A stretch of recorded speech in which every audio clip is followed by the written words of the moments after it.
Prosperity in Black America. What will this require? Is Black business prospering? Are we reaching women and minority-owned businesses? How do we achieve earning parity for wealth for our families? Do our children really have access to education? Will our families have choices for our children? Prison pipelines, mass incarceration, tearing our families apart. A healthcare system not accessible to the masses. The disproportionate termination of Black women from corporate America.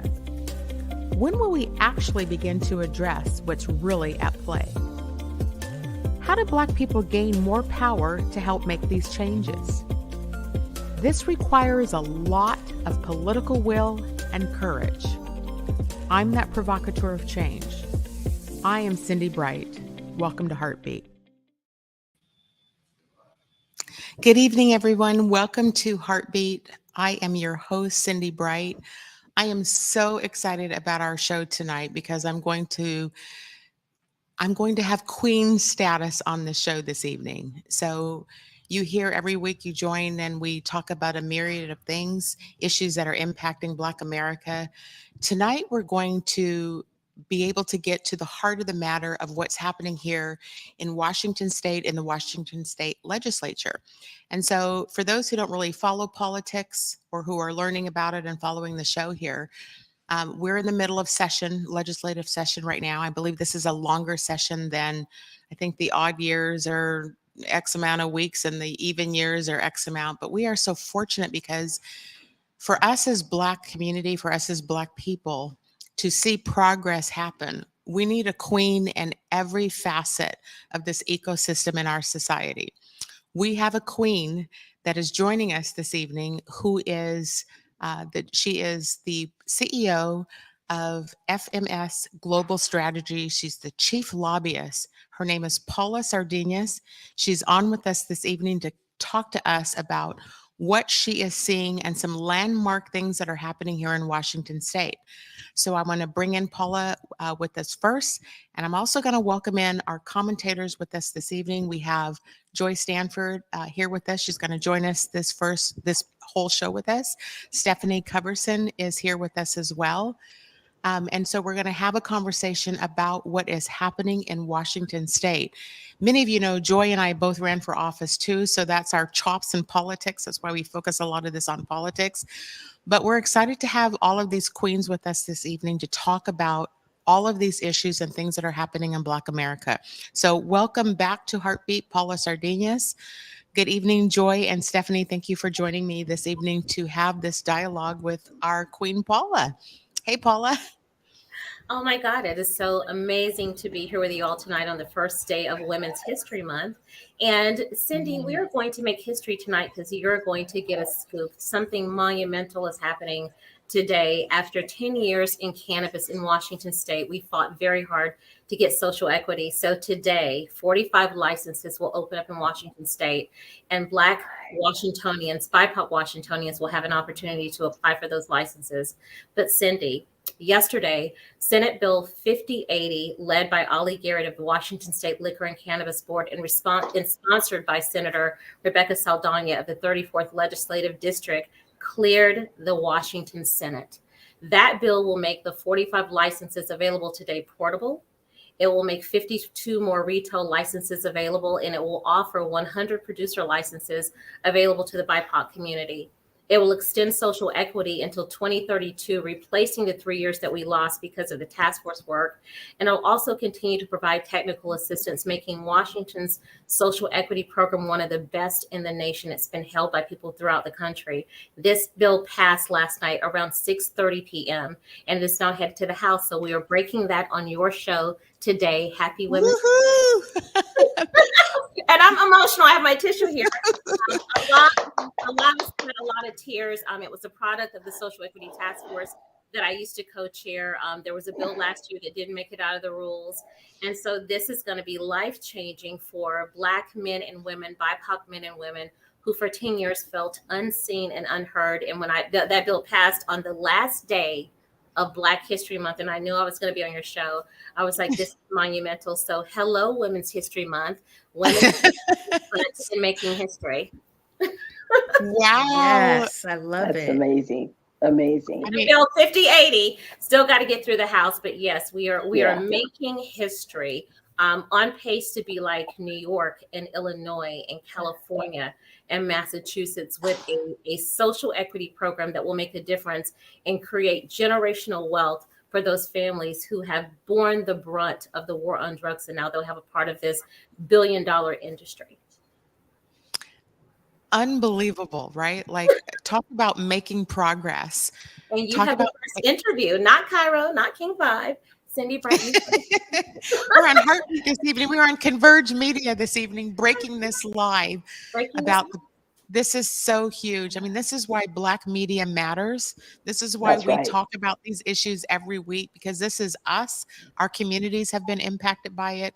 And it is us, Paula, it is you. It is people down in Olympia helping fight and driving. Look, Ollie Garrett, too, a big congratulations to her, too, for helping make this monumental change. Now, we have to let's talk about what this all means, because to have access to that many licenses, and in order for us to achieve equity, we've got to get the 45 licenses. We got to get people to apply for them and start. That's right. Right. The application opens today, and I'm one of the mentors. And this is why this is so important. There's 45 licenses. Of the 45 licenses, only 20 or so of those licenses are operable. What does that mean? Approximately 25 of those licenses are located in areas of bans and moratorium, and they're movable in the counties. But it doesn't matter if you move your license and there's a ban and a moratorium and you can't use the license. This bill will allow you to move that license anywhere where a jurisdiction will take that license. We know that people want to be in Seattle, they want to be in Bellevue, they want to be in Tacoma, they want to be in Clark County. So this is really the community's legislation. So many folks, folks like Breon Corbray, so many folks that I know, like Darlene Conley, her husband, Julius, people like Peter Manning. There's so many folks that I could think of, Mike Asai, that came to us over the years and said, hey, Paula, we were left out. Adrian Washington, Willie Smith in Eastern Washington, folks whose faces and names you've never heard of, emailed and called, and they told us our stories. We spoke to more than 2,000 Washingtonians, and they made a difference. They reached out. They reached out to Ollie. They reached out to David Postman. They reached out to Jim Volderoff. They reached out to the former here, and they said, we need a program that works for us. And so for over the past 3 years, we've been trying to craft something to say, how can we make a program that works for all of the people and not just some folks? And that's what Senate Bill 5080 does. Senator Rebecca Saldana was able to do something that we hardly ever see happen. She got Republicans to vote for that bill in the Senate. So it is a bipartisan bill. And so when that bill heads to the House, it says that Republicans in Eastern Washington, Republicans in Clark County, they see the value in making sure that equity works for those BIPOC members of their district. This is going to be a really good program. So we're super excited.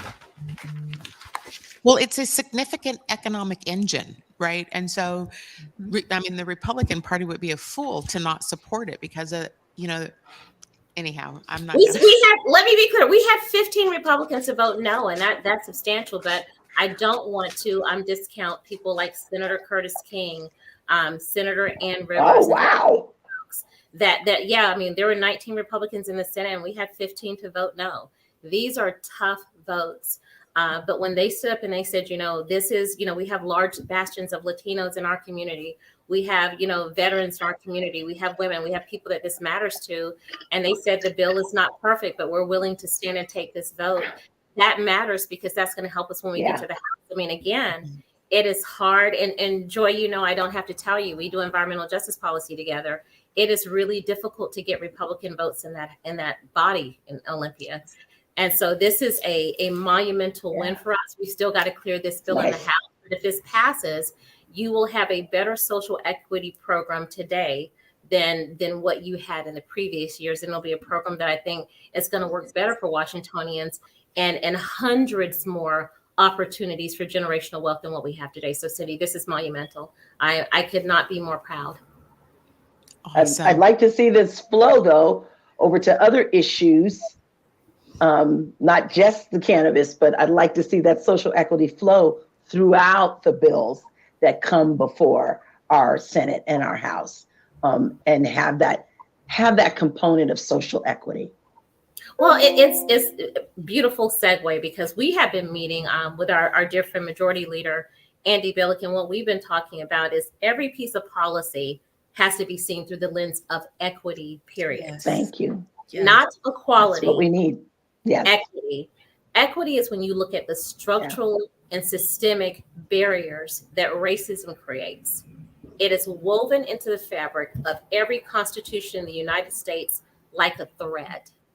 It caused redlining. It causes food insecurity. It says that women were paid less than men. Let's talk about the Lilly Ledbetter Act, right? It says that women don't get to make their own reproductive decisions. Right. It causes the school to prison pipeline. It's the reason that we saw Tyree Nichols killed by Black police officers, because that structural racism is taught to police officers whether they're a Black or white That's right. officers. Right. That's And so right. we have to deconstruct racism by saying, when we look at public policy, you should not be making policies for us and about us without us. So every bill that goes through the House and the Senate should be viewed through the lens of equity. How does this bill impact the least of us? And what is the outcome of that policy on the wholeness of Black life, Latino life, transgender life, gay life, women life, poor life? I mean, socioeconomic, all the constructs. They have not been doing that. And how does that impact us when no one is killed, Joy, by police, right? That's right.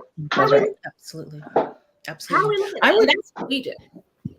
I would, so that's groundbreaking and amazing that those conversations are even happening, frankly, in Olympia. And I would love to hear any of the backstory that you could share around how folks, where the light bulb came from, like how did this movement begin? How did it catch fire to move forward? Because that's incredible that those conversations are happening and there's those understandings, and now we're seeing bills and legislation starting to move forward with that foundation. Well, I'll tell you, Stephanie, I came to Washington in 2016 to be the lobbyist for the Credit Union Association. I walked into the room, and I remember it was a big, long table in the Ports building, and it was a room of white men. And I remember standing there, and someone thought that I was there to serve the coffee. Nobody gave me a seat. Wonderful lobbyist by the name of Denny Elias, and he said, "Get up and let her sit down. She's here to represent the credit unions." And I remember the look that came over their face, because no Black woman had ever represented financial services. And at that moment, I realized I'm in a democratic state where people claim to be progressive, and not one of these white men, except for Denny Eliason, who is one of the most honorable people I've ever met, even offered me a seat. And I said, this is what I'm dealing with here. And how that came about is I'm from the South and the Northeast. I say what I mean, and I mean what I say. I was unapologetically Black. And so I entered the space by saying, I'm not going to apologize for you for being Black. I'm not going to apologize to you for being a woman. I'm here to advocate in the financial services space for policies that are better for Black people. We need to look at how credit happens. We need to look at a cooperative model of how we do things. And banks had, at that time, to me, a chokehold on credit. And I remember people telling me that, your style won't work in the Pacific Northwest. You're going to be viewed as brash. You're going to be viewed as abrupt. And I said, I really don't give a damn. And I was able to get policies done in 18 months where they had a 10-year agenda. I was able to move things that within 2 years, I left my job at the Credit Union Association, because everything they thought that it would take me 10 years to do, I did in 18 months and went back to running my own firm. And so how I was able to do it is I refused to be silenced. I refused to be told what I could do, what I could not do, and I refused to be relegated to a box. You have to be willing to be unapologetically Black and to make people uncomfortable. And that's right. Quiet, passive aggressive whiteness. You have to be willing to approach white fragility and say to them, you're being a little fragile, in order to impact change, and to say, I'm coming for the recompense and the reparation. I'm coming for what you owe Black people. And I'm not going to leave until I get it, because I'm not going anywhere. And that has produced some incredible changes in policies. It's produced social equity. It's produced $200 million in CRA. It's produced millions of dollars in innovative policies. And I'll talk to you about our latest $100 million asset we've got going. But what I've learned about this policy, that a closed mouth doesn't get fed. And that if you are passive aggressive, what they've come to expect from the Black community here is that if you don't ask for anything, they won't give you anything. And if you just smile, eventually we go away. I'm not willing to do that, Stephanie. Paula, let me ask you a question, because you mentioned the term, reparation, and I don't expect that you caught my show about 3 weeks ago where we had two of the leaders out of San Francisco who have been there's a reparations committee in this state of California. Are we in Washington State talking at all about reparations in Black communities? We are. The Supreme Court held a forum last spring. Justice Mary Yu, Chief Justice Stephen Zangales. It was just mind changing that we're having those conversations. I think the truth of the matter is we don't have Black leadership that is having those authentic conversations. Right? We've had folks talk about it, but I think talk is cheap. What are we doing about it? We need to have Black leadership that is speaking earnestly and authentically and willing to hold people accountable, with the governor and other people. It's like we can talk about it, but what are we really doing about it? And so we've got to have those honest conversations. I think with Chief Justice Gonzalez, the conversation that he had and some of the legal precedents that he gave us, there's an excellent case for reparations in Washington State. My question is, who's going to pick up that mantle and then lead that conversation and go to the Washington State legislature and say that we've got Democrats in a supermajority. There's 30 of you in the Senate. There's 58 of you in the House. We have a Democratic governor, a Democratic AG. When are you going to give the recompense to the Black community that is owed? And we're not going to leave until we get it. I think what we have here is we have people that are too afraid of the loss of their Black power. That are too afraid of the loss of their Black position to demand what is owed to the Black community. Ooh, a whole word. A whole word. 10 toes down. People All are, of them. and I don't, it's like I said this, and I was speaking to a friend of mine the other day. I said, people are too busy worrying about who's going to get the Martin Luther King Jr. Award or who's going to go to the NAACP Image Awards. They're too busy competing for the chicken dinner to worry about who is coming for what is owed to your ancestors and to your grandchildren. Keep the award because I'm coming for the recompense, which is how we got a $200 million CRA. Keep the award. That's how we got the additional cannabis licenses. I am not running for anything ever. I want the recompense. So when you talk about Black leadership, did you hear me just go, shoo, when you talk about kind of the self-promotion over, fighting for the greater good? So when we talk about Black leadership, can you talk to us about, we have a Black caucus in Washington, in the Washington legislature. Where is the caucus on many of these issues, and what sort of leadership have they taken? Are they concerned with the chicken dinners, or are they actually pushing the broader agenda for Black America, understanding the backlash that happens when they do this? But is that happening there? We have individual leaders, but we don't have collective leadership. I can tell you, Jamila Taylor, and I wrote down her bill, 1474, is a covenant bill that is taking on redlining in a way that should be making her Times Woman of the Year. She is calling out redlining because when you don't own your property, then you don't have generational wealth. Jamila Taylor is a once in a generational leader, right? You have Representative Christine Reeves, who is taking on consumer protections and fighting inside that institution. You have Representative Chapalo Street, who is saying, stop pulling over Black men and arresting them for the same stuff that killed Tyree Nichols. He is working on a appropriation for us to make sure that launch a Black child care center. Him and Senator Saldana is fully funded so that our Black child care centers are open so parents have that so that they can work. Representative Deborah Intiman is doing transportation packages and working on wonderful things for us. And so you have some folks down there Representative Julia Reed is phenomenal. She's new. Representative Brandy Donaghy is phenomenal, helping us fight against House Bill 1563, a pursuit bill that would roll back some of the vehicular pursuit stuff that we got through Representative Jesse Johnson, that will make it less safe for our Black men on these streets. And so we need to applaud that, but then we need to look at people like our Black Caucus chair, Representative, David Hackney, and we need to go, we need to hold him accountable. We need to say, David, where is the Black agenda? Where is your call for reparations? Where is your Black agenda for Black Washington? We are 9 weeks into the legislative session, and where is your message? And so what I say is we have a ton of things that we have gotten done, like our cannabis bills and our $125 million economic development package that we're working on. But we are not getting those things done necessarily with the caucus. We're getting them done with other leadership. And so I think there are opportunities for the caucus to step up and lead. There are brilliant individual leaders, but there is not collective leadership.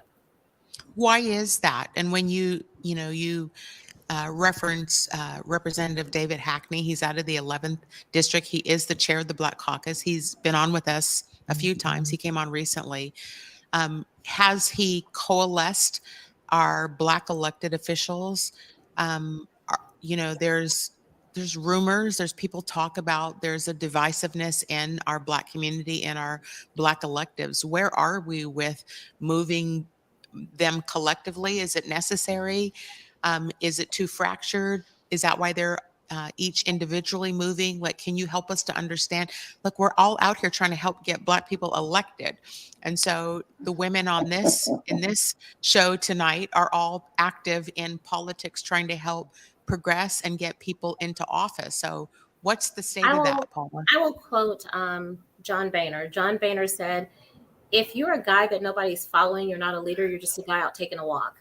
And then he quit his job as the Speaker of the House and handed the baton off to Paul Ryan. If you're a guy that nobody's following, Representative Hackney, then you're just a guy out taking a walk. It is incumbent upon us when we are leaders to make sure that our leadership style is understood, but it's also important for us to understand the people that we desire to lead. Leadership is not so much about seeking to be understood, it is about the empathy and the ability to understand. There are some brilliant and beautiful people in the Legislative Black Caucus, House and the Senate. I knew many of these people before they ran for office. I mean, their hearts are pure. Senator Tawana Nobles. I've known Senator John Lovick since he was in the House and stood in the well. When I first moved here, I thought he was the Speaker because he stood in the well. If you desire to lead those folks, you have to avail yourself, and leadership is about humility. The first call of a servant leader is the ability to be humble. So if you are not collecting the hearts and souls of that caucus, the responsibility is not on the folks that you wish to lead, it's on the leader. And so 9 weeks in, the fact that we don't have an agenda for the community, then we have to look at the person leading the caucus and we have to ask ourselves, do we have a leader? Martin Luther King was a leader. Medgar Evers was a leader. Rosa Parks was a leader. Harriet Tubman was a leader. I never asked myself if Edwin Pratt was a leader. I don't have to ask myself if some of the folks I see in community, I know that Joy's a leader. I know that Cindy's a leader. I know that Stephanie's a leader. We need to ask ourselves, who is leading the Legislative Black Caucus? Is anybody leading the caucus? And what are we going to do? Because we should be getting more stuff done. I know who leads the AAPI caucus. I know who leads the Member of Color caucus. That's Representative Mia Gregerson. She's brilliant. And so we need to have accountability and KPIs from our Legislative Black Caucus the same way that we have for everybody else. Well, one of the questions I have about that, Paula, it's just a belief I've had. When we look at many of the Black elected officials that get into office, I question about whether we have an ecosystem to help them be successful. And so maybe saying that different, it's difficult in any role that you walk into to go from 0 to 100 without understanding how to navigate leadership and kind of what are the things that we need to do collectively to move people. And so I just kind of wonder, we have a Washington State Office of Equity. Is our Office of Equity involved at all in helping develop, the Black Caucus or the leadership that we have in this space to help move the caucus forward and have them working? I mean, the word I always use is alignment versus agreement, because we know everybody's not going to agree on everything, but to get that caucus aligned and moving forward, do we have systems to help them be successful? And if we do, what are the other systems? What is some of the other work you believe the caucus should collectively be taking on there in the legislature? At Cindi, absolutely. Dr. J met with them all, I believe their second week, but I believe in leadership by example. Like I told you all, I moved here in 2016. I'm from Florida. And so I do my business in 7 different states. If you look at the Puget Sound Business Journal in 2022, as a non-Washingtonian person who moved here, I had the 7th largest Black business. I came to this state, I worked hard, I listened, I availed myself. People taught me things. I had a willingness to learn. And so I have been working in politics for 30 years. I've looked at Black caucuses all across the United States my whole career. I've worked with Maxine Waters. I count, Congresswoman Marilyn Strickland as a friend. The Black caucus here has the same opportunities as the Black caucuses in every other state. And so it is not an opportunity that you are given. It is what you make of the opportunity and how you avail yourself. I look at Senator Tawana Noble. She was the second female elected after Senator Rosa Franklin. It had been a decade. She's now the whip in the Senate. She's been down there less time than some of these other folks that we're talking about now. She's also vice chair of transportation in some of the most powerful committees down there. She was the 25th vote on cap and trade, a bill that's going to deliver billions of dollars to the Black community and to the indigenous community. And Joy knows what I'm talking about. Senator Nobles did not enter her position as an environmental justice SME. She did not enter that position as a SME in cap and trade, but she availed herself to be able to listen to folks like me and Alyssa Massey in front and center. And she was able to be educated, and she had a willingness to learn. And now she is doing tremendous things for fighting for food insecurity, fighting for recess, doing all sorts of things to help our kids. And when you look at her, she's like a flower that was planted, that was fertilized, and she is blooming and producing beautiful fruit.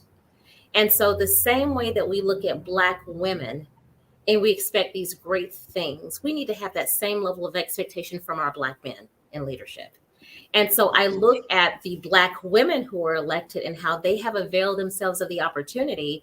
And then I look at our Black men and I look at all that Jesse Johnson, Representative Johnson, accomplished in that 1 year and what he was doing with the Washington Future Fund now that he's with the Treasurer's Office. And I say it is about the character and the willingness to lead and the humility of the person and what you make of the opportunity that you are given, Cindi, that determines whether or not you are successful in your role as a leader. Wow. Amen. Because the women are down there. Kicking butt, taking names. Hello. Representative Taylor is in her sophomore year. And I want you to think about this because you and Joy spoke about this. I lived in Federal Way when Representative Taylor ran for the city council and she did not win that race. I remember when people did not think that she could win her legislative seat. Right. And I said, the hell you say? And I watched her outwork all those people. And I remember when Representative Intiman was chair of the Legislative Black Caucus and people said you shouldn't challenge her, and then she became the chair. Now she's vice chair of the caucus. And then I see the confidence in Jamila today. I see the confidence. Representative Intiman won re-election with the least amount of money of anybody that's ever won re-election. I have a joke. I've seen people sell more Girl Scout cookies than Representative Intiman had when she won in the 47th district, a district that used to be a Republican district. Right. Let's say amen. Amen. Amen. IE's being spent against her. I'm old enough to remember when Yes. Republicans had that district and Joe Fain was the senator. She did something that people say can't be done. wrote her That's right. off, left her for dead. They were getting ready to say mass when she was like, I mean, James Brown came back from the dead to sing the big comeback because she won by such a large Right. margin. You cannot tell me what a Black woman can do.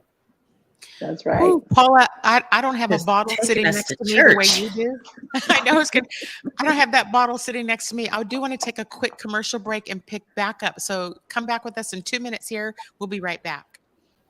Half that up in Saks, I favor Black businesses. Assuming I'm rooting for everybody that's Black. Yeah. Yeah.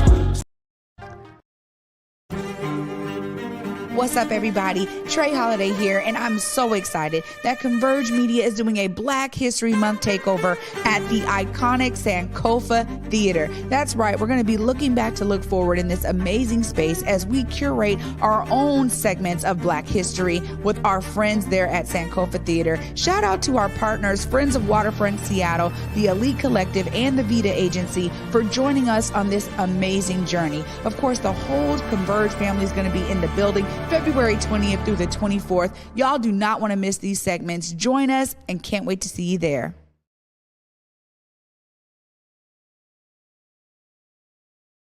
COVID-19 hurt my income, my health, and my family. We were about to lose our home when we heard we might be eligible for homeowner assistance funds from the government.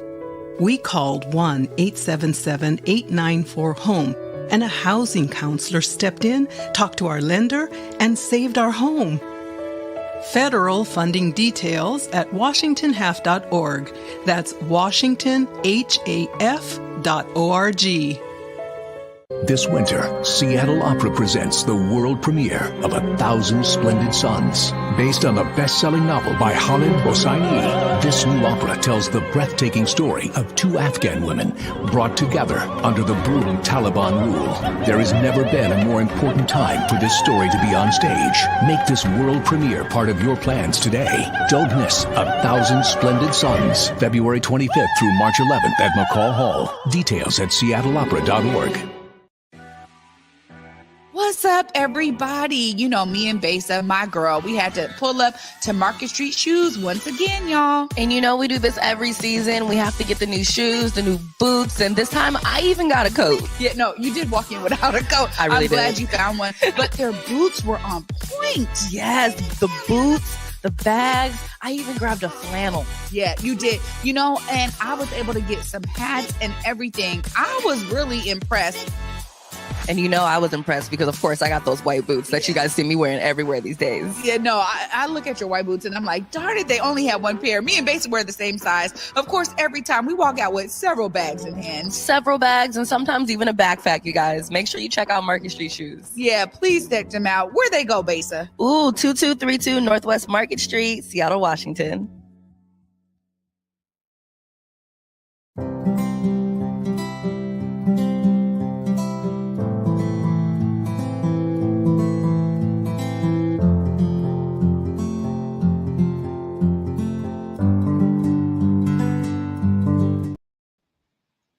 Welcome back to Heartbeat. I am your host, Cindi Bright.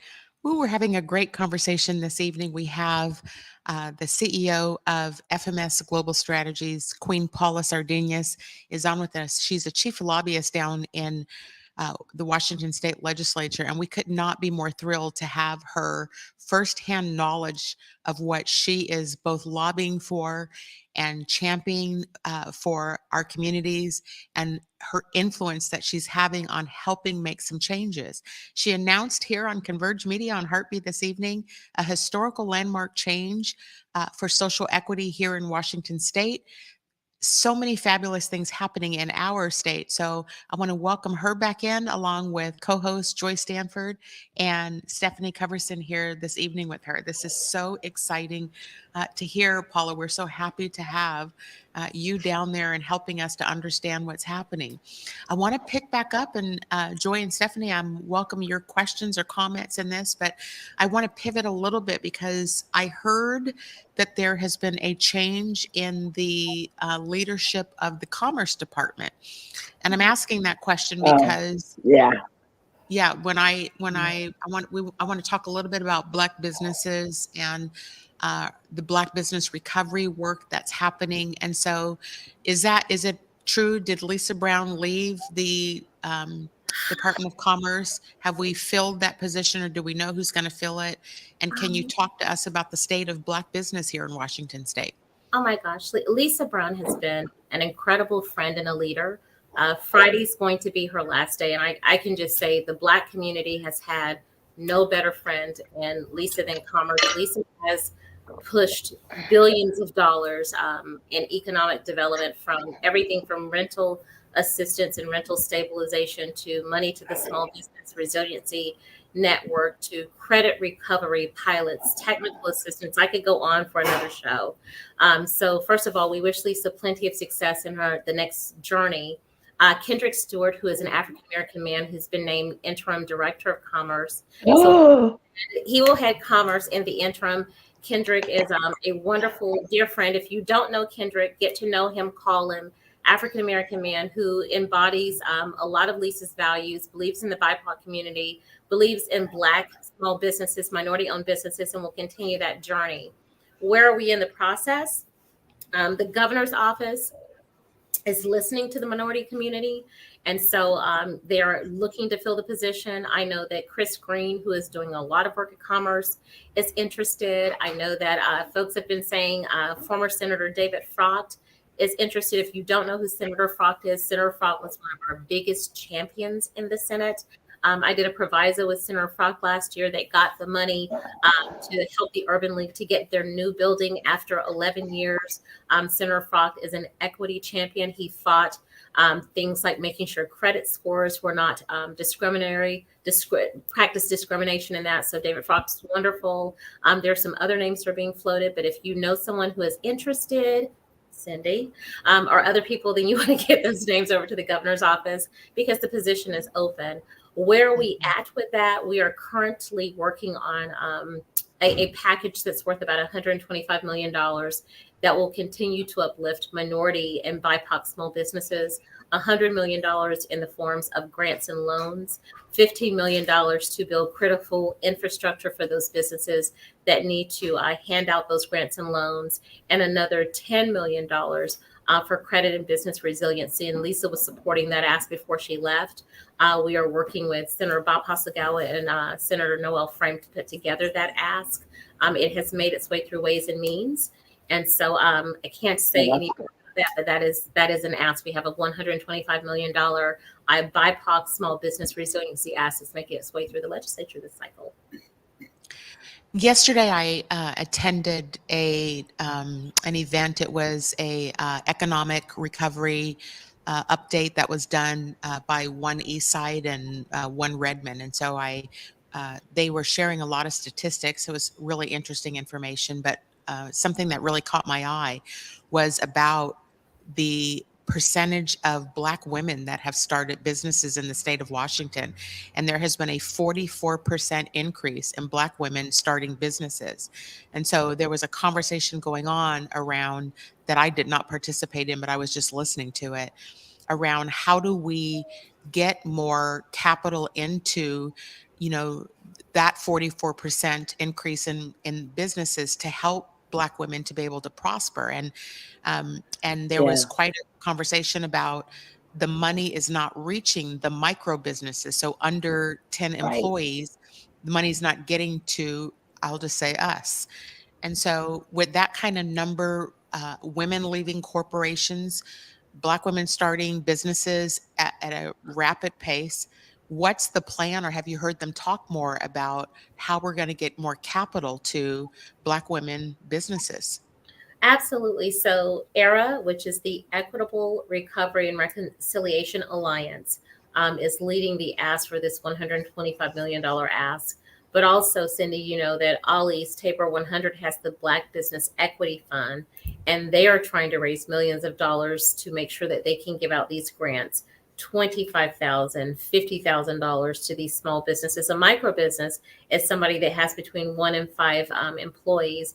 And so one of the things that I think was so brilliant about Lisa Brown is she understood that The 1 to 5 is really the sweet spot, and it's where a lot of our businesses are, and it's the hardest for those businesses to get capital. They don't get the PPP loans, they don't get the SBA loans, and they have the hardest time getting the capital from banks and credit unions.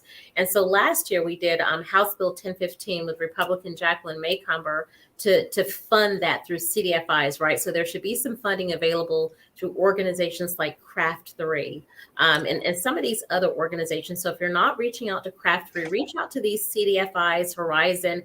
They should have some funding capabilities. But I would say, Cindi, after session, if we're successful in holding on to this $125 million, if it passes the legislature, $100 of that is designed to do exactly what you're saying, to work with NGOs and CBOs within your communities across all of the different BIPOC spectrum, Black, Latinx, Indigenous, AAPI, all the different spectrums, who know these businesses intimately, who can do that technical assistance, right?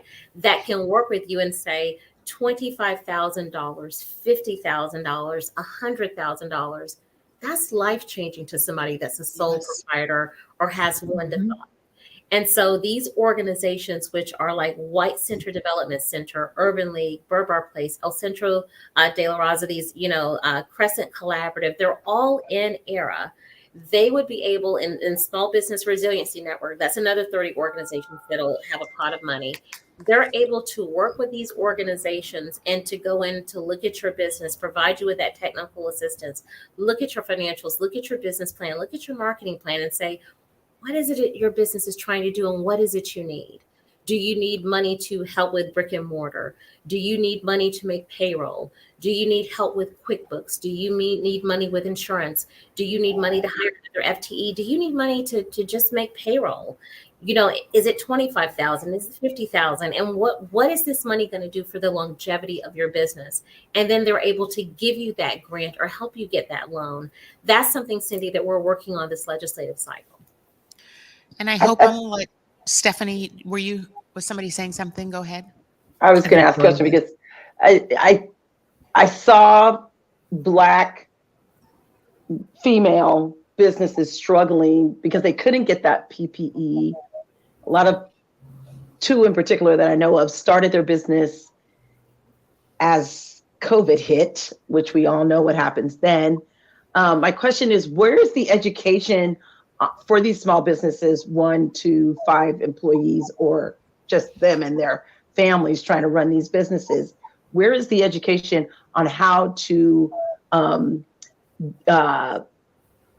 take advantage of the opportunity of these grants? Where is that education? And do we just go around and give them a business card and say, call Craft 3, which I have no idea, or how do they take advantage of that? If you were to go on Joy right now, or to go onto the Urban League site, they have a micro business accelerator. If you were to log on right now to Tabor 100 site, I know that they have one going on this week. Both of those organizations are partnered with JP Morgan Chase, but they're both virtual and they're in person. It is exactly what you said, right? Paula starts her business, but Paula doesn't know how to use QuickBooks. Or Paula started her business during COVID, and now it's tax time, and Paula's like, her financials are a mess and she's got to get that together. Tabor 100 offers tax preparation. I know that Michelle's got organizations doing the same thing. I know that ERA, they have small business roundtables that are meeting monthly. And I know that they had hundreds of small businesses that are meeting, and they have small business mentors.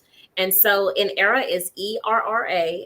Everybody knows the Urban League. You can literally go to the Urban League's Facebook or their website, and you will see their small business incubator. You can literally go to tabor100.org events, and you will be able to see their small business incubator. And these services are all free. Okay. Doesn't cost you anything. The same thing, like Ollie was partnered with a credit union. If people were having problems getting their paycheck protection loan or needed help, the same thing with Burbar Place. Andrea is on the board of Craft 3. People needed help with the CDFI. And I think what we've got to start doing is we've got to start sharing information. If Ollie is in South King County, so she's situated in Tukwila. Michelle is in Seattle. Andrea is in the Central District. But you have so many organizations. Ginger Kwan's organization is over in Kent. You've got other people that are over in Soto. we've got to start sharing information so that businesses Yes. other people are. You've got a Hispanic chamber that's out in Pasco, that's out in Eastern Washington.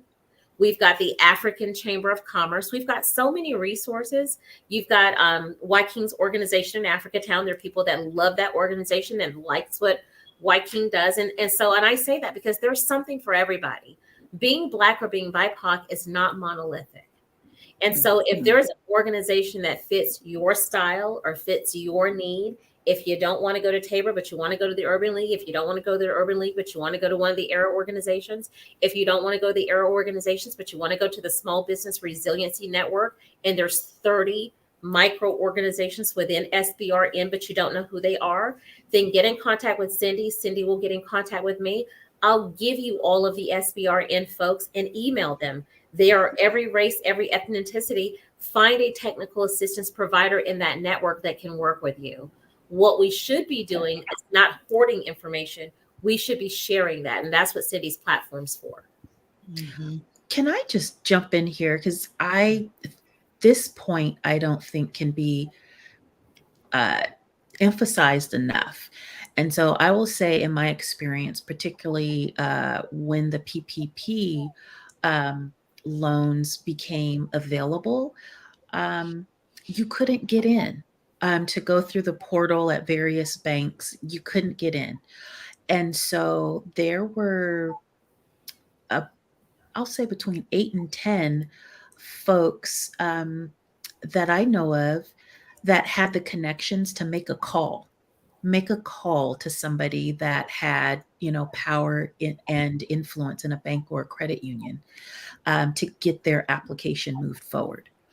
And so for those folks who are just going into business for the first time, I think that there are many Black women in particular who decided that their mental, emotional, psychological health was being too deteriorated in the workplace, adding on COVID, that started these businesses.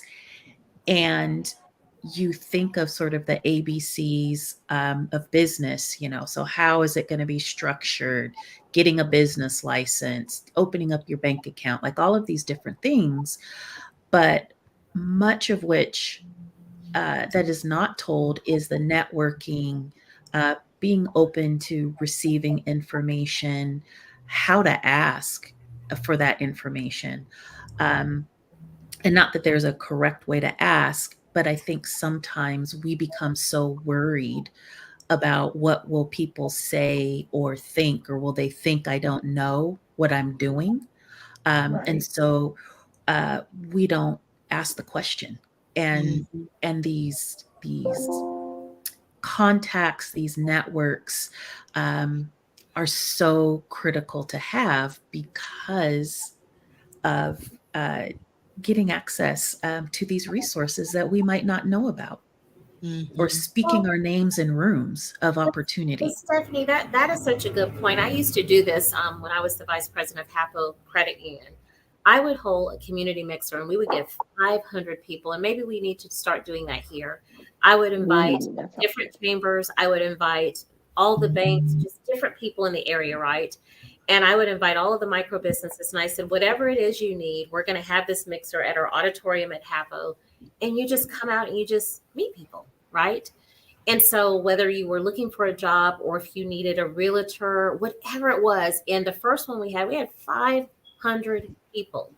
And so maybe myself, you, Cindi, and Joy, I can get a space, happy to provide the food and the entertainment. Maybe we just need to start back doing that, because I thought about it. I was like, I used to represent all the credit unions, so I know at least 90 financial institutions. I know at Tabor, Seattle Credit Union had a space and had an office. But I mean, I know everybody from Express to BCU. They have an African-American CEO now. She replaced Benson Porter. I'm on the advisory board. We're starting a Black bank here. We have the power to do all of these things. Why don't we not talk about it? Why don't we start doing it? Why don't we have a mixer? If you have a micro business, let's put together something where people can come out. I mean, Tanita Webb's over at Verity. She's CEO. We all know her. She's a dear friend. Let's invite people out and let's start using the power of our Rolodexes and availing resources to folks and saying, what is it you need? Do you need marketing? Okay, we know C-Spot, we know Shikundi, we know different people that do different things, right? We all know Chris over at the Medium, we know Converge. What is it you need, and how can we avail people of those resources and open those doors so that businesses can grow? Nobody should be in a position where they can't get a loan or they can't be connected to a CDFI. I know 15 CDFIs. So why aren't we using our power of connection and bringing people together so that businesses are able to grow? Tabor 100 offers free courses in QuickBooks. So if somebody's got a small business and they don't have QuickBooks and they don't know how to get started, then why aren't we connecting them so that they can go and get that free training from Tabor? Let's connect and make that happen for people. Let me amplify love that and add a idea. couple of things to this Love that conversation, because I think a couple of things, some things that Stephanie talked about. And Paula, I love the whole suggestion, because we are going to do that. So let's just say that right now. We have the means, all of us here, we can make this happen, where we get, Black women together and help solve through some of these complexities around business. Now, a couple things I would suggest, and if Kendrick is watching or we get notice to him, the processes, let me back up. My success has come in having relationships with people like you all, right? So I can text any one of you and ask you A, B, C, or D, and I can be directed or guided who I need to talk to. Paula, you've been one of those champions who make sure that you send the information out, because there are sites, the Department of Commerce, you can sign up to get their information that drops in your email box, so you could see proposals that are coming out for work, so you have an opportunity to understand how to access it. I'm hoping that the internal bureaucracy around how to access that money in those organizations, so a whole nother level of complexity is the bureaucracy. And so let me say that different. So when Small Business Administration put out the loans, beyond nightmare to try to access the money, because how they That's right. managed it is the people that were coming, I'm just going to use myself, right? You make a phone call, you're trying to get information. And what happens is when you come, you get the information, and then they put you back into the 6 to 8 week holding pattern to have the second set of questions or the progression of it. By the time you go through 5 gyrations of that, they've run out of money. And so I'm hoping that the legislature is dealing with, I don't want to sound like an ungrateful person here saying we're not grateful for the 125 million, but it's still not enough money that has been invested into our communities, and then our ability to access it. Everybody's fighting for the small amount of money that's there. It sounds like a big number, but when you look at how many small businesses are out here, it's not. Right. And so everybody's clamoring for that. So I'm hopeful that the internal bureaucracy around how to access capital and money coming out of session this year will simplify a little bit for the communities. That's the second point I will make, is that the criteria, and I'll just use King County as an example, the way that they put out grants, they do grants as reimbursement grants. And so you have to actually spend money and file That's invoices or ridiculous. receipts to get money Yeah. back. Well, That's if Black ridiculous. businesses had that kind of cash, they wouldn't be Who asking would for need you? grants. Right? Yeah, So wouldn't need it. whoever's thinking about these sorts of things, teams, are you guys Do some more forward thinking. Do some more Right. forward thinking. Clearly, the people that would be most impacted were not invited to the table as they were Exactly. imagining this process. Exactly. And a That's lot the of those folks are Black women who are doing hair, who are doing cosmetology, estheticians, massage therapy. They are their own boss, and they don't have the capacity or the dollars to do all of that. And that became very evident with the PPE. And don't even get me started on the people who applied for PPE in fraud situations. Don't get me started with that. Joy, you and I are going to be having wine and watching them go to prison. But back to that, you've got it. Literally, I'm going to connect with you offline. I would love to see you get Dow Constantino's show and talk to him. We've got to really have conversations about these reimbursable things. people can't afford to win a $500,000 contract where they have to spend that money and be reimbursed. That's a pipe for Black and brown folks, because if they had $500,000, they would not be applying for the grant.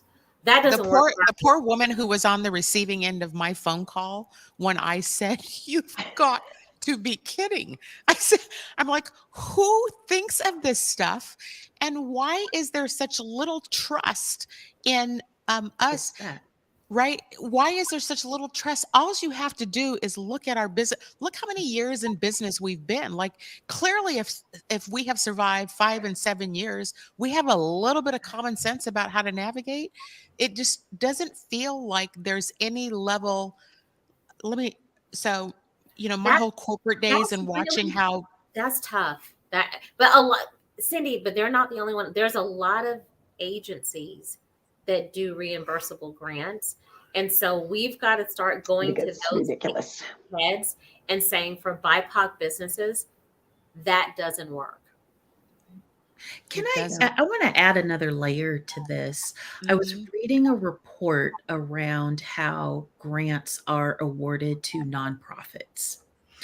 And in this report, it talked about that nonprofits run by BIPOC folks are, less likely to get grants in the first place. And then when they get those grants, they are not unrestricted funds. So they're not unrestricted funds. Correct. You have to use them for certain things. Correct. And also some of these awards also called for like site visits. And so, but these were pieces that white-led nonprofits were not subjected to. 100. And so my hope, as we are talking about how to ensure that BIPOC businesses have access to these funds, is to really take a look at the equitability. So our grants that are available or not targeting BIPOC business owners, do they have to jump through the same hoops and do the same dances as these BIPOC businesses have to do to even move somewhat towards success and sustainability? So that's another piece that I just think is critical, that folks that are going to be impacted and potential recipients be able to have a say in how these disbursements and application processes are set up. And to add to that, Stephanie, let me add one thing, Paula, before you jump in, because we had here on Heartbeat 3 weeks ago, we hosted the debate on Initiative 135 for the social housing. So we had the both the pro and the con argument to that. And the con argument to it were nonprofits here, white-led nonprofits, publicly fighting against an initiative and admitted on air that they themselves have failed. And yet we continue to put money into white-led nonprofits that are not progressing the social issues. So those people are getting paid and drawing salaries, while we draw the line in the sand around, we can't trust a Black woman or Black business to do A, B, C, or D. This is real. And so the funds that we have wasted, the public funds that we are wasting into these white-led nonprofits that are not making equity a priority and changing these systems that their nonprofits say they are, that's a whole nother level of funding that could go into brown and Black-led businesses. You were about to say something, Paula? Well, it's propping up a structurally racist system, but when white people feel it's okay, it's the status quo. When Black people feel it's called, we need accountability. The whole reason we're looking at handing the money out to Black-led groups is exactly what Stephanie is saying. Because Stephanie, we want to deconstruct the way that the process happens. The way that this $125 million is supposed to work is it's supposed to go to Black-led organizations who are supposed to deconstruct the way the money is handed out. And while there are KPIs and rules, it is not supposed to be a structurally racist process. We are not supposed to have all of these rules that has made it more difficult. The 16-page application, the site visits. we are supposed to say, okay, you can co-create and collaborate around this pot of money because you know what works best for your community, and you decide how to distribute that money to your community. And so commerce is a vessel who passes the money through to Black and BIPOC organizations, and then you come up with a process within community, and then you manage that process as a co-creation process. It would be something that we have never done before, and this is a pilot program that I'm trying to convince Commerce and the legislature to let us do. And so the reason I say that Lisa Brown is our friend is because Lisa was the person who was championing this and supporting it. We're meeting with Kendrick this week to get his support as Lisa is leaving, because I think if we can do this, it will be monumental for our community. We will prove, yes, you can give us hundreds of millions of dollars. We are trustworthy, but at the core, we know what is best for our community and how to get those funds out in a way that is responsible. And Black people can be accountable and successful and produce those results.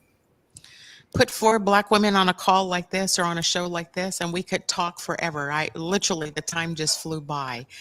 Paula, thank you for coming on with us this evening and giving us a good update on what you're doing, your advocacy, the work that's happening in the legislature. We're so grateful to have you down there, that we have representation, and hashtag representation matters and hashtag Black Media Matters.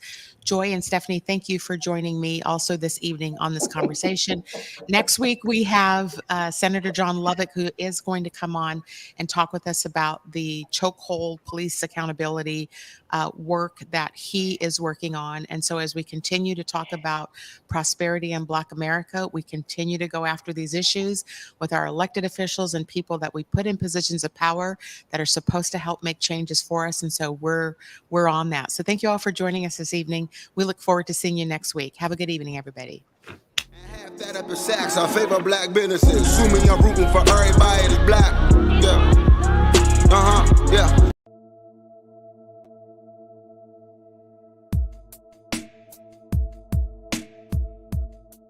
Converge Media produces culturally relevant content for Black and urban audiences. Our coverage is raw, transparent, and objective, praised by community leaders, government officials, and residents. Support Converge Media today via Venmo, Cash App, or PayPal at Converge Media.